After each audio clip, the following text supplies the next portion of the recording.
अभी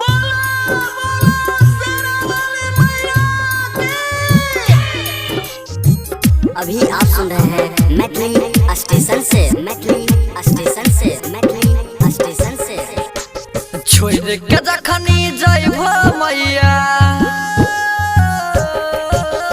छोड़ के जखनी जइबो मैया सेवा का दुआरी आँख से आंसू गिरतै हे महतारी आँख से आंसू गिरतै हे मैयारी बनी हमला चार माई रे मोइया बनी हमला चार माई कैसे रहाई आँख से आंसू गिरतै हे महतारी आँख से आंसू गिरतै हे महतारी।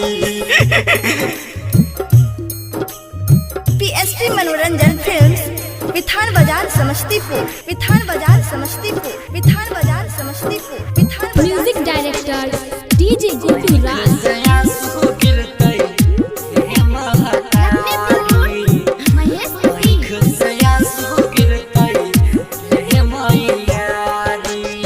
हमारा के छोड़ के मैया जइबू पराई बिना तोहके कैसे मैया हमसे रहाई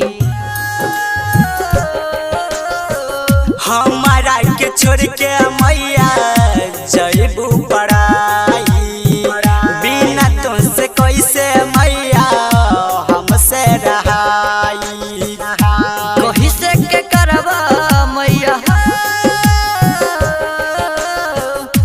कहीं से के करबा मैया तोहरो विदाई आँख से आंसू गिरतै हे महतारी आँख से आंसू गिरतै हे महतारी।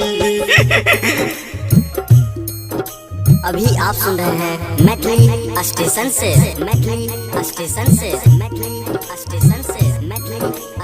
म्यूजिक डायरेक्टर डीजे गोपी राज।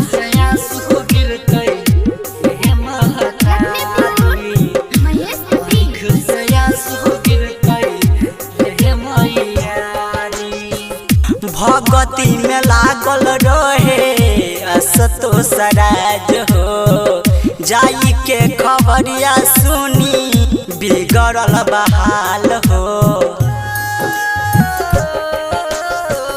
भगती में लागल बारे गणेश राज हो जाए के खबर सुनी बिगड़ल बहाल हो विकास बिहारी कहे मोइया बिलेंदर बिहारी कहे हमसे ना रहाई आँख से आंसू गिरतै हे महतारी आँख से आंसू गिरतै हे मैयारी।